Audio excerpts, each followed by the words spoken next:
Hello दोस्तों, स्वागत है आपका हमारे चैनल मोस्टली स्टडी पर। आज हम डिस्कस कर रहे हैं जो important judgements that transformed India. ये हमारी एक सीरीज चल रही है, उसका आज है फोर्थ केस डिस्कस कर रहे हैं। इससे पहले हम 3 केसेस डिस्कस कर चुके हैं। अगर आपने नहीं देखे हैं तो आप प्लेलिस्ट में जाइए और प्लेलिस्ट का नाम है important judgements that transformed India. उसमें जाके तीनों देखिए कि M Nanavati, Champakam Dorairajan and Romesh Thapar. Okay, और आज हम देख रहे हैं Berubari union versus unknown. Okay, तो इससे पहले हमारे चैनल को जल्दी से सब्सक्राइब कर दीजिए मोस्टली स्टडी को, और बेल आइकन को भी दबा दीजिए ताकि आपको सारी अपडेट्स आती रहे नई वीडियोस की। ओके, तो चलिए शुरू करते हैं। अब देखते हैं ये बेरोबारी यूनियन किससे रिलेटेड है। इसके अंदर एक बहुत ही बड़ा इश्यू पैदा हुआ था, वो ये हुआ था कि क्या इंडिया यानी कि इंडियन पार्लियामेंट अपना हिस्सा, अपना देश का हिस्सा किसी दूसरे देश को दे सकती है। सीड यानी कि दूसरे देश को। ये हुआ था बांग्लादेश ईस्ट पाकिस्तान को देना था हिस्सा एक नेहरू नून एग्रीमेंट के अंदर। तो हम देखेंगे, तो इसमें मेन क्वेश्चन था क्या इंडिया अपना हिस्सा, अपना देश की टेरिटरी दूसरे देश को दे सकता है। तो बैकग्राउंड देखते हैं।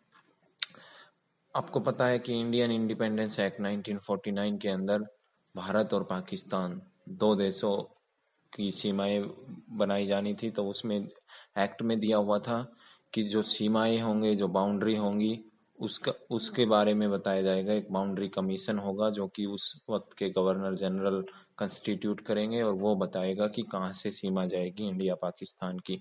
और इसी एक्ट के अनुसार फिर गवर्नर जनरल ने एक बाउंड्री कमीशन कंस्टिट्यूट किया, जिसको हेड किया सिरिल रेडक्लिफ ने। इसलिए आपने देखा होगा रेडक्लिफ लाइन बोलते हैं इंडिया पाकिस्तान के बॉर्डर को, और इंडिया बांग्लादेश के बॉर्डर को भी, क्योंकि उस वक्त बांग्लादेश भी पाकिस्तान था इसलिए। इसके बाद देखते हैं फिर क्या हुआ। इस पे जो ये बाउंड्री कमीशन जो कंस्टिट्यूट हुआ था, इस पे लोग सहमति नहीं बनी, इंडिया और पाकिस्तान दोनों की सहमति नहीं बनी। तो फिर हमारे प्राइम मिनिस्टर जवाहरलाल नेहरू और उनके प्राइम मिनिस्टर फिरोज खान नून दोनों ने एक एग्रीमेंट किया 1958 में। इस एग्रीमेंट के अंदर ये था कि बंगाल और ईस्ट पाकिस्तान, जो अपना बंगाल, वेस्ट बंगाल था जो, और ईस्ट पाकिस्तान, इसमें कुछ एरिया रिप्लेस करने थे। एक तो क्या बोलते हैं उसको, एक्सचेंज करने थे, और एक कुछ हिस्सा देना था पाकिस्तान को। तो उसके अंदर क्या था, half of Berubari union number 12, ये कोई बेरुबारी यूनियन कंपनी थी। ओके, इसको देना था पाकिस्तान को, यानी कि ईस्ट पाकिस्तान को इंडिया के द्वारा। और कूच बहार एनक्लेव ये पाकिस्तान के अंदर थे, यानी कि अब जो बांग्लादेश है उसके अंदर थे। उनको रिप्लेस किया जाना था, एक्सचेंज किया जाना था इंडिया के एनक्लेव से, जो कि पश्चिम बंगाल में थे। और उस एग्रीमेंट में एक्स्ट्रा भी नहीं मांगा, क्योंकि ये जो हाफ ऑफ बेरुबारी यूनियन जो पाकिस्तान के पास जाएगा उसका कुछ तो मिलना चाहिए ना, लेकिन उस एग्रीमेंट में ऐसा कुछ नहीं मांगा गया, इसलिए without claim for compensation. Okay, तो फिर प्रेसिडेंट ऑफ इंडिया ने सुप्रीम कोर्ट से वो किया, जानकारी ली आर्टिकल 143 के अंदर, जो ले सकते हैं राय सुप्रीम कोर्ट के चीफ जस्टिस से। ओके, कि नेहरू नून एग्रीमेंट, ये जो नेहरू नून एग्रीमेंट था, इसको इफेक्ट में लाने के लिए क्या चाहिए, क्या लेजिस्लेटिव प्रोसेस चाहिए या एग्जीक्यूटिव ऑर्डर डालने से ही काम हो जाएगा। और अगर लेजिस्लेटिव प्रोसेस चाहिए तो क्या एक लॉ ही काम कर जाएगा या फिर कॉन्स्टिट्यूशनल अमेंडमेंट करना पड़ेगा आर्टिकल 3 के अंदर। या तो लॉ काम करेगा, आर्टिकल 3 के बारे में हम देखेंगे अभी, या फिर एक कॉन्स्टिट्यूशनल अमेंडमेंट जो कि आर्टिकल 368 के अंडर चाहिए वो करना पड़ेगा, या फिर एक एक्ट ही काम कर जाएगा। ओके, इसके बाद हम देखते हैं आर्टिकल 3, ये रहा ना आर्टिकल 3 के अंदर लॉ का। तो हम देखते हैं आर्टिकल 3 क्या है। आर्टिकल 3 कहता है कि पार्लियामेंट में by law form a new state, कोई नया राज्य बना सकते हैं। इंक्रीज और डिक्रीज द एरिया ऑफ, यानी किसी राज्य का एरिया कम या ज्यादा कर सकते हैं, या किसी राज्य की बाउंड्री को अल्टर, राज्य की बाउंड्री को, ये देखिए यानी स्टेट या फिर उसके नेम को, यानी कि इसके अंदर दूसरे देश को अपनी टेरिटरी देने के बारे में कुछ नहीं कहा गया है।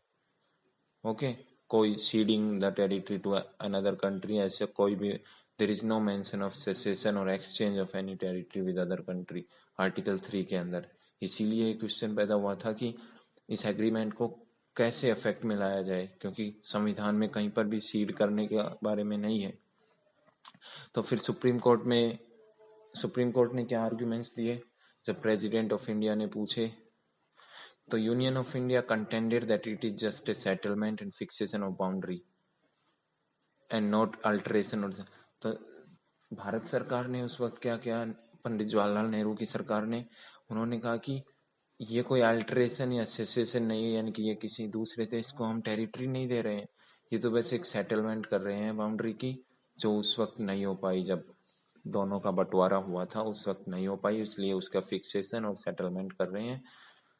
तो इसके लिए केवल एग्जीक्यूटिव ऑर्डर ही जरूरी है, ये कहा था यूनियन ऑफ इंडिया, यानी कि कोई लॉ की जरूरत भी नहीं है, केवल एग्जीक्यूटिव ऑर्डर।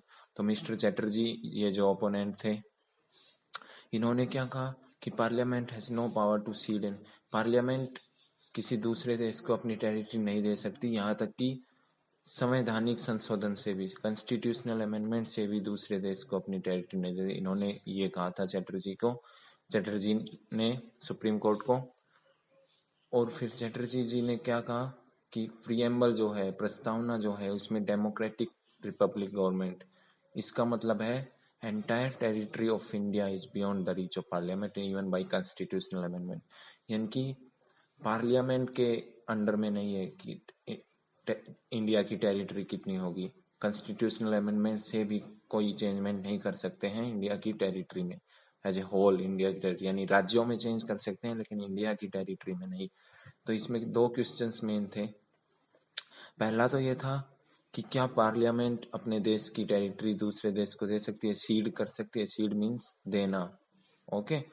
और दूसरा क्वेश्चन था, क्या प्रीएम्बल कॉन्स्टिट्यूशन ऑफ इंडिया का पार्ट है, ये भी अच्छा क्वेश्चन था, क्योंकि इन्होंने कहा था ना मिस्टर चैटर्जी ने कि प्रीएम्बल के अंदर दिया हुआ है डेमोक्रेटिक रिपब्लिक गवर्नमेंट, और जिसका मतलब ये होता है कि इंडिया की पूरी टेरिटरी पार्लियामेंट के हाथ में नहीं है, पार्लियामेंट उसमें कुछ भी नहीं कर सकती, यहाँ तक कि कॉन्स्टिट्यूशनल अमेंडमेंट से भी कुछ नहीं कर सकती। तो सबसे बड़ा क्वेश्चन था क्या प्रीएम्बल आखिर कॉन्स्टिट्यूशन का पार्ट है, और एक क्वेश्चन था कि पार्लियामेंट क्या दे सकती है अपनी टेरिटरी दूसरे देश को। अब देखते हैं कि सुप्रीम कोर्ट ने क्या कहा। सुप्रीम कोर्ट की जजमेंट देखते हैं अब। The agreement amounts to cession of territory to Pakistan. तो उन्होंने कहा कि आर्टिकल 3 के अंदर कोई सेसेशन के बारे में नहीं है, इसलिए आर्टिकल 3 के अंदर लॉ बनाने से काम नहीं होगा, कैन नॉट डू दिस, क्योंकि ये टेरिटरी पाकिस्तान को देने का काम है, यानी सीड, सेसेशन यानी सीड, ओके, सीड करने का काम है, और ये ऐसे नहीं हो सकता है केवल एक लॉ बनाने से।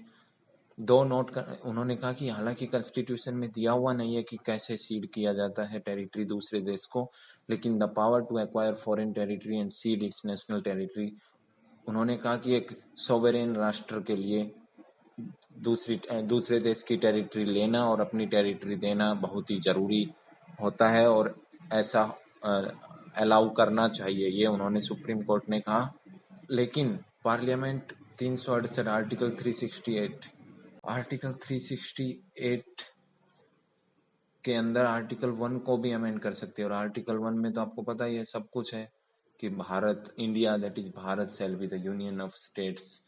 हम देखेंगे आर्टिकल 1 में क्या है, और इसलिए उन्होंने कहा कि आर्टिकल 1 में अमेंडमेंट करके सीड भी कर सकते हैं, पाकिस्तान को अपनी टेरिटरी दे भी सकते हैं, यानी कि कॉन्स्टिट्यूशनल अमेंडमेंट से काम करना पड़ेगा और हो जाएगा, नेहरू नून एग्रीमेंट को इफेक्टिव बनाया जा सकता है। और उसने कहा कि उन्होंने जो मिस्टर चैटर्जी जी की बात को क्यों नहीं सुना, क्योंकि उन्होंने कहा कि जो प्रस्तावना है, जो प्रीएम्बल है, वो कॉन्स्टिट्यूशन का पार्ट नहीं है, इसलिए प्रीएम्बल की बात को नहीं मानना जरूरी नहीं है, ये उन्होंने कहा था। मैं आपको बता दूं, हालांकि बाद में एक और जजमेंट में सुप्रीम कोर्ट ने ये भी कहा है कि प्रीएम्बल कॉन्स्टिट्यूशन का पार्ट है, इसलिए ये नलिफाई हो चुकी है ये जजमेंट, लेकिन उस वक्त सुप्रीम कोर्ट ने यही जजमेंट दी थी कि प्रीएम्बल कॉन्स्टिट्यूशन का पार्ट नहीं है। ओके, और नेहरू नून एग्रीमेंट को कर सकते हैं आर्टिकल 1 में अमेंडमेंट करके। आर्टिकल 1 के बारे में हम देखते हैं। आर्टिकल 1 में दिया हुआ है, India that is Bharat shall be the union of states and territories thereof shall be specified in first. तो सुप्रीम कोर्ट ने कहा कि पार्लियामेंट डायरेक्ट फर्स्ट शेड्यूल को अमेंड कर दे। फर्स्ट शेड्यूल में स्टेट्स एंड टेरिटरीज सब कुछ है, तो वेस्ट बंगाल की जो टेरिटरी है उसको डिक्रीज कर दीजिए और इंडिया की टेरिटरी हट जाएगी। ये उन्होंने कहा कि आर्टिकल 1-2 से फर्स्ट शेड्यूल में अमेंडमेंट कर सकती है पार्लियामेंट। और आर्टिकल 1-3 क्या कहता है, the territory of India shall comprise territories of states, राज्यों की टेरिटरी, यूनियन टेरिटरी यानी यूटीज की टेरिटरी, या फिर कोई टेरिटरी जो एक्वायर की जाती है दूसरे देशों से, वो टेरिटरी इंक्लूड होगी। अगर आप गौर से देखें तो इनमें भी वो नहीं है, इनमें एक्वायर के बारे में तो है लेकिन इसमें सीड करने के बारे में नहीं है फर्स्ट आर्टिकल में भी, यानी कि पूरे संविधान में कहीं पर भी सीड करने के लिए नहीं है। इसके बाद देखते हैं इसके बाद हुआ क्या, क्योंकि सुप्रीम कोर्ट ने तो कह दिया था कि इसको इफेक्टिव बनाया जा सकता है नेहरू नून एग्रीमेंट को, तो इसके कंसिक्वेंस में पार्लियामेंट ने नाइन्थ अमेंडमेंट लाया 1960 में, और नेहरू नून एग्रीमेंट जो 1958 में जो हुआ था उसको इफेक्टिव बनाया, और वो टेरिटरी पाकिस्तान में चली गई और 2 टेरिटरीज एक्सचेंज हो गई, पाकिस्तानी एनक्लेव और इंडियन एनक्लेव एक्सचेंज हो गए थे। और बेरूबारी यूनियन नंबर 12 का आधा हिस्सा पाकिस्तान में चला गया था जो इस वक्त बांग्लादेश में है। तो ये हुआ था, यानी कि सीड कर सकती है पार्लियामेंट, उसके लिए आर्टिकल 1 को अमेंड करना पड़ेगा, केवल लॉ से काम नहीं चलेगा। Can not do this, allow can not do this, okay, law से काम नहीं चलेगा, ये होता है। और इसमें दूसरा जो 2 इश्यू थे आपने देखा होगा, क्या प्रीएम्बल कॉन्स्टिट्यूशन का पार्ट है, इस इश्यू के लिए उन्होंने कहा है कि preamble is not a part of constitution. ये है बेरूबारी यूनियन केस में, लेकिन बाद में उन्होंने कहा है कई बार सुप्रीम कोर्ट ने कि प्रीएम्बल कॉन्स्टिट्यूशन का पार्ट है, ओके। तो ये आप मेंशन कर सकते हैं इस जजमेंट के बारे में किसी भी एग्जाम में, और जनरली यूपीएससी के एग्जाम में। तो दोस्तों यही था आज के इस वीडियो में। आई होप आपको बेरोबारी यूनियन केस के बारे में पूरी तरह पता चल गया हो। अगर आपको ये वीडियो अच्छी लगे तो हमारे चैनल मोस्टली स्टडी को सब्सक्राइब करना ना भूलें, और जल्दी से बेल आइकन को भी प्रेस कर दीजिए ताकि हमारी सारी वीडियोज की लेटेस्ट अपडेट्स आपको आती रहे। थैंक यू सो मच दोस्तों।